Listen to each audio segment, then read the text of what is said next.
प्रकाशपुर नामक गांव में विराज नाम का एक गरीब आंवला वाला रहता था। वो आंवले बेचकर अपने परिवार का पालन पोषण करता था। गरीबी के कारण उसे अपने जीवन में बहुत सारी कठिनाइयों का सामना करना पड़ता था। आंवला ले लो, ताजे ताजे और रसीले आंवले। अरे भाई, ये आंवला कितने रुपए किलो है? आंवला 60 रुपए किलो है। अरे बाप रे, इतने महंगे आंवले! तुम्हारे आंवले में कोई कीमती हीरे जड़े हुए हैं क्या, जो तुम इतने महंगे बेच रहे हो? भाई ये अभी अभी बाग से तोड़ कर आए हैं, बिल्कुल ताजा हैं। और वैसे भी अब तो आंवले के दाम भी बढ़ गए हैं। नहीं, अगर 25 रुपए किलो देना है तो दो, वरना मैं कहीं और से ले लूंगा। 25 रुपए? ये तो बहुत ही कम है भाई, इतने में नहीं हो पाएगा। ठीक है, तो तुम अपने आंवले अपने पास रखो, मैं तो चला। ऐसा कहकर वो आदमी वहां से चला जाता है। आज मेरा एक भी आंवला नहीं बिका। पूरा दिन बीतने के बाद एक ग्राहक आया और वो भी चला गया। अब मैं क्या करूं? अरे विराज, क्या सोच रहे हो? नमस्ते मुखिया जी। हाँ हाँ नमस्ते। क्या हुआ? तुम किस सोच में डूबे हुए थे? मुखिया के पूछने पर विराज उन्हें सब कुछ बता देता है। इसके आंवले तो वाकई बहुत ही अच्छे हैं और ताजा हैं। वो आदमी बेवकूफ था। ऐसा करता हूँ, कम पैसों में मैं ही इसके आंवले खरीद लेता हूँ। ये सब सोचकर मुखिया जी बोलते हैं, ऐसा करो विराज, तुम मुझे ये आंवले 33 रुपए किलो के हिसाब से 8 किलो दे दो। ठीक है मुखिया जी, मैं अभी दे देता हूँ। ऐसा कहकर विराज मन में सोचता है, चलो, कम से कम मुखिया जी ने मुझसे बहुत ज्यादा तो पैसे कम नहीं करवाए। अब जो भी पैसे मिलेंगे मैं उन पैसों से घर की जरूरत का सामान ले लूंगा, क्योंकि खाली हाथ भी तो मैं घर नहीं जा सकता। बेवकूफ आदमी, इन लोगों से प्यार के 2 मीठे बोल क्या बोल दो, ये लोग अपना सब कुछ न्यौछावर कर देते हैं। फिर मुखिया जी आंवले लेकर वहां से चले जाते हैं और विराज भी अपना सामान समेटकर अपने घर की ओर निकल जाता है। अजी सुनते हो? अच्छा किया जो आप जल्दी आ गए। क्या हुआ मीरा, तुम इतनी परेशान क्यों हो रही हो? माँ की तबीयत बहुत खराब हो गई है, उन्हें बहुत तेज बुखार है।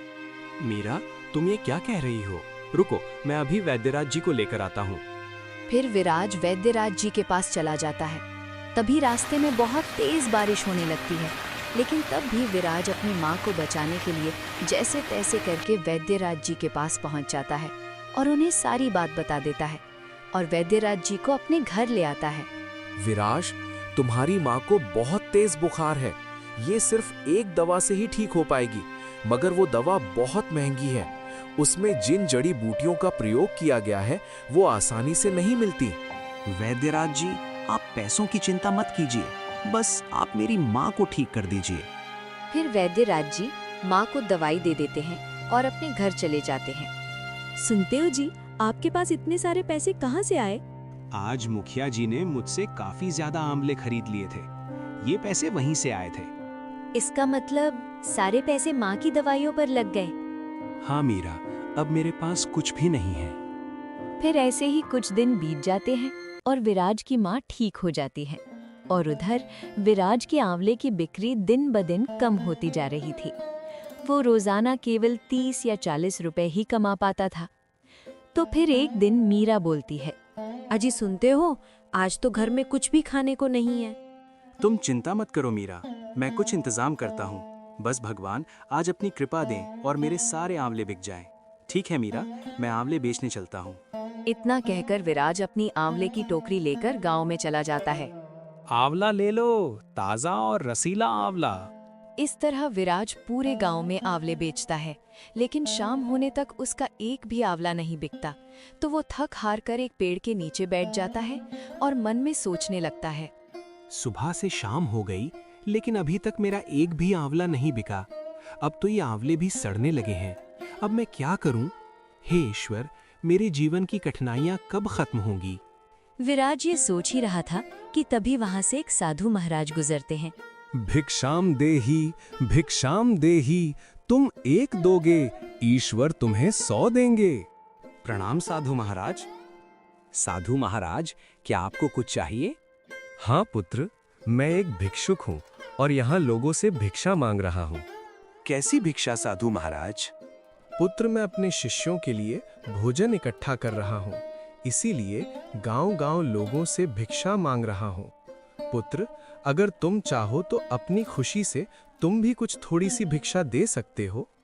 क्षमा चाहता हूँ साधु महाराज, अभी मेरे पास आपको देने के लिए 1 रुपया भी नहीं है, और ना ही मेरे घर में आटा या कोई अनाज है जो मैं आपको दे सकूं, और ना ही मैंने आज सुबह से कुछ कमाया है। मेरे पास आपको देने के लिए कुछ भी नहीं है। पुत्र, क्या तुम मुझे ये आंवले दे सकते हो? बाबा की ये बात सुनकर विराज अपने मन में सोचने लगा। ये आंवले तो मैं साधु महाराज को दे ही सकता हूँ। वैसे भी शाम हो गई है और इनके बिकने की उम्मीद भी नहीं है। वैसे भी ये खराब हो जाएंगे, इससे अच्छा है कि किसी के पेट में चले जाएं तो ज्यादा अच्छा होगा। जी साधु महाराज, आप ये आंवले ले जाइए। विराज की बात मानकर साधु महाराज टोकरी से थोड़े से आंवले उठा लेते हैं। ये क्या साधु महाराज, आप इतने कम आंवले क्यों लेकर जा रहे हैं? आप सारे आंवले ले जाइए। पुत्र, अगर मैंने तुम्हारे सारे आंवले ले लिए तो तुम क्या बेचोगे? कोई बात नहीं साधु महाराज, मैं कल दोबारा आंवले तोड़कर बेच दूंगा। आप इन्हें ले जाइए। पुत्र, मैं इतनी बड़ी टोकरी कैसे लेकर जाऊंगा? साधु महाराज, आप मुझे बताइए आपको कहाँ जाना है, मैं इन्हें वहीं पहुंचा देता हूँ।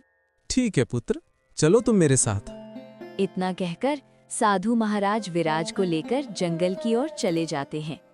कुछ देर चलने के बाद वो उनकी कुटिया में पहुंच जाते हैं। धन्यवाद पुत्र। अरे साधु महाराज, धन्यवाद की कोई बात नहीं है, ये तो मेरा फर्ज था। मेरा आशीर्वाद तुम्हारे साथ है, तुम सदैव खुश रहो। अगर आप बुरा ना माने तो मैं आपसे एक बात पूछ सकता हूँ? पूछो पुत्र, क्या पूछना है तुम्हें? साधु महाराज, आपने आंवले तो ले लिए, लेकिन क्या आप लोगों को केवल खाने में आंवले ही खिलाएंगे? नहीं पुत्र, दरअसल मैंने सब्जी और अनाज तो पहले से ही जमा किया हुआ था और फिर मैं आंवले की ही तलाश में निकला था। साधु महाराज, ये तो बहुत ही अच्छा हुआ, मेरे आंवले आपके काम आ जाएंगे। ठीक है बाबा, अब मैं चलता हूँ। पुत्र रुको, मैं तुम्हें कुछ देना चाहता हूँ। ये लो, इसका नाम मणि है। आज से ये चिड़िया तुम्हारी हुई। चिड़िया? पर मैं इसे कैसे ले सकता हूँ? ये तो आपकी है। जब तुमने बिना किसी फायदे के मुझे अपनी पूरी आंवले की टोकरी दे दी, तो मैं क्या तुम्हें एक चिड़िया भी नहीं दे सकता? पर साधु महाराज, मैं इस चिड़िया का क्या करूँगा? ये कोई आम चिड़िया नहीं है पुत्र, ये एक विशेष चिड़िया है। ये तुम्हारे भाग्य की सूचक है। जब तक ये तुम्हारे साथ रहेगी तब तक तुम्हारा भाग्य चमकता रहेगा। लेकिन ध्यान रहे, इसकी सच्चाई किसी को पता नहीं चलनी चाहिए। फिर विराज मणि चिड़िया को लेकर अपने घर की तरफ निकल पड़ता है। तो रास्ते में मणि चिड़िया बोलती है, विराज, साधु महाराज ने जो कहा उसका ध्यान रखना। ये बात किसी को पता मत लगने देना कि मैं एक विशेष चिड़िया हूँ। ठीक है दोस्त, मैं वादा करता हूँ, मैं ये सच कभी किसी को नहीं बताऊंगा। इतना कहकर विराज मणि चिड़िया को अपने घर ले जाता है। अजी, आप इस चिड़िया को कहाँ से लेकर आए हो? मेरा ये चिड़िया अब से हमारे साथ ही रहेगी। आप इस चिड़िया को घर क्यों लेकर आए हो? पहले ही हमारे खाने के लाले पड़े हुए हैं, एक वक्त की रोटी भी मुश्किल से नसीब हो पाती है, ऊपर से आप इस चिड़िया को ले आए। कैसी बात कर रही हो मीरा? भला ये छोटी सी चिड़िया कितना खा लेगी? और रही बात खाने की, तो जो हम खाएंगे वही इसे भी खिला देंगे। विराज और मीरा बातें कर ही रहे थे कि तभी उन्हें आवाज आती है। अरे विराज, क्या घर पर हो? जरा बाहर तो आओ। अरे सोहन भाई, आप यहाँ? हाँ विराज, वो क्या है ना, आज मेरे बेटे का जन्मदिन था, बहुत सारे पकवान बच गए। मैंने सोचा गांव में बांट दूं, इसीलिए मैं तुम्हें भी देने चला आया। ये लो। बहुत बहुत शुक्रिया भाई आपका। अरे नहीं विराज, इसमें शुक्रिया की क्या बात है? वैसे भी ये खाना खराब हो जाता, तो इससे अच्छा किसी का पेट ही भर जाए। सोहन ये कहकर वहां से चला जाता है। ये तो बहुत स्वादिष्ट पकवान है। देखो मीरा, मैंने कहा था ना कि जिसके भाग्य में जो लिखा होता है वो उसे मिल ही जाता है। तुम खामखा चिंता कर रही थी। देखो, ये पकवान हमारे पास खुद चल कर आ गए।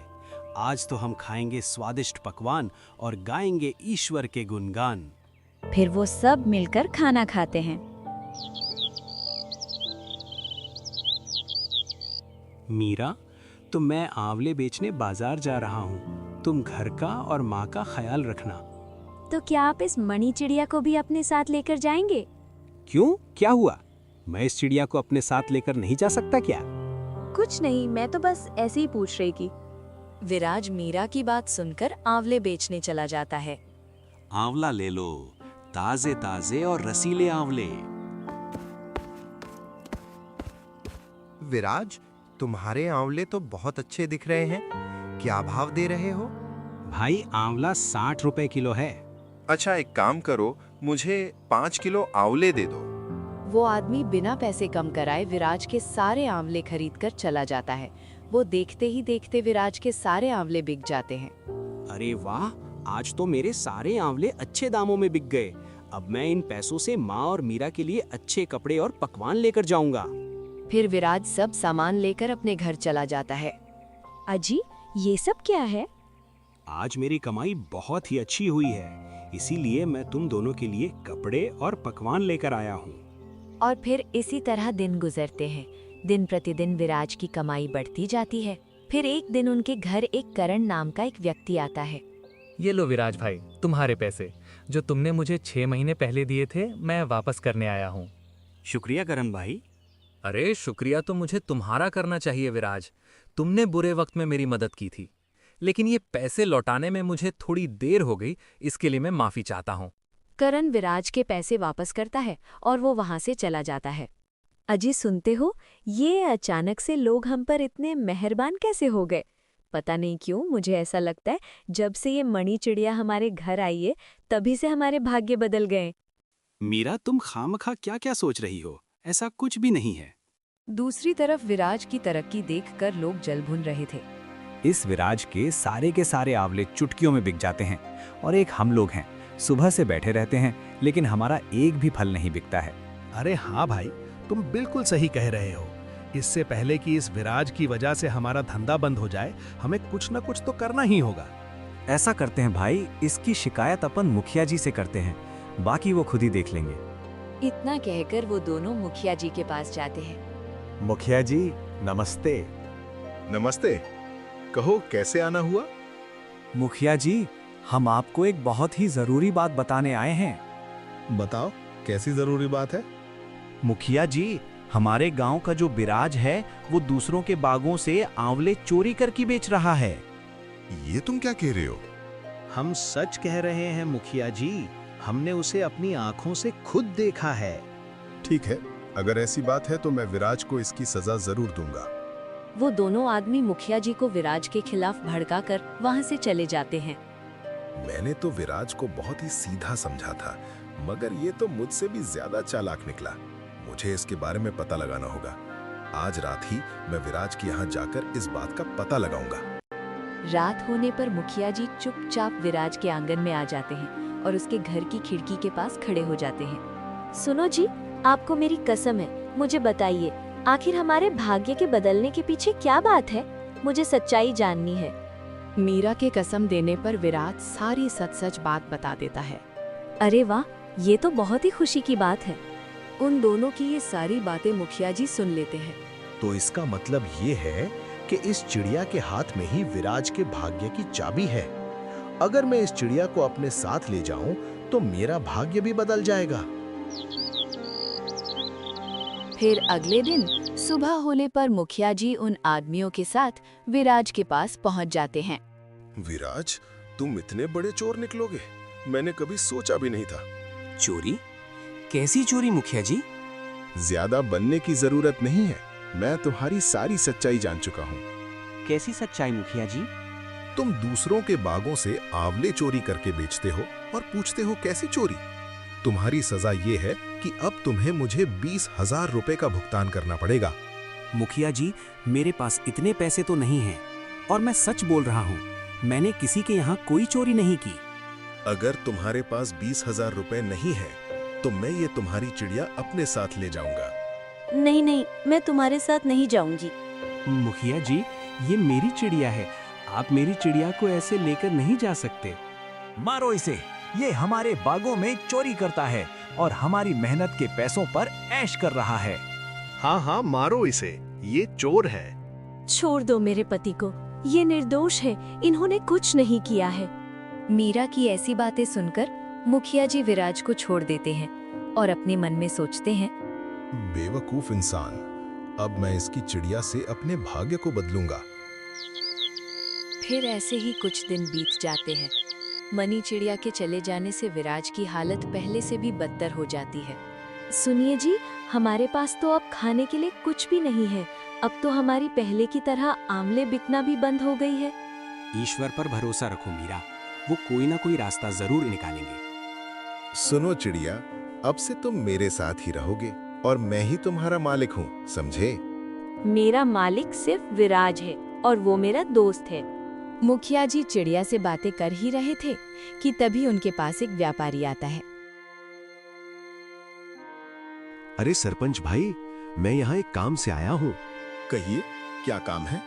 असल में मैं इस गांव को छोड़कर जा रहा हूँ और यहाँ मेरी बहुत सी जमीनें हैं जिन्हें मुझे बेचना है।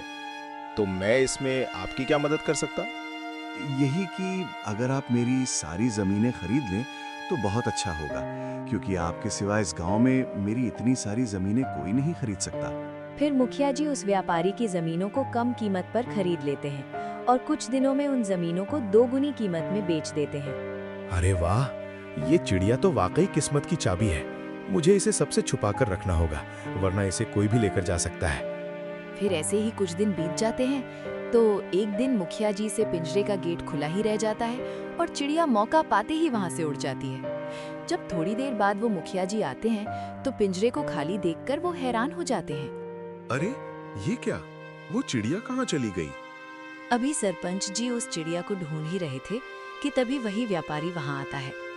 मुखिया जी, आपने चालाकी से मेरी सारी जमीनों को कम कीमत पर हड़प लिया। मैं आपको नहीं छोड़ूंगा। मैं आपकी सारी सच्चाई गांव वालों को बताऊंगा। नहीं, ऐसा मत करो, मैं बर्बाद हो जाऊंगा। मैं तुम्हें तुम्हारे सारे पैसे देने के लिए तैयार हूँ। इतना कहकर मुखिया जी उस व्यापारी के पूरे पैसे उसे दे देते हैं। पैसे लेकर व्यापारी वहां से चला जाता है। मैंने विराज की चिड़िया छीनकर उसके साथ बहुत बुरा किया। शायद मुझे आज उसी पाप की सजा मिली है।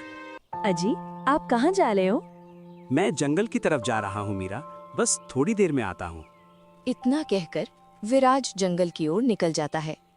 प्रणाम साधु महाराज। आयुष्मान भव पुते। साधु महाराज, मैं यहाँ आपको कुछ बताने आया हूँ। मैं जानता हूँ पुत्र, तुम्हारे साथ क्या हुआ है। मगर कैसे बाबा? मैंने बताया है विराज।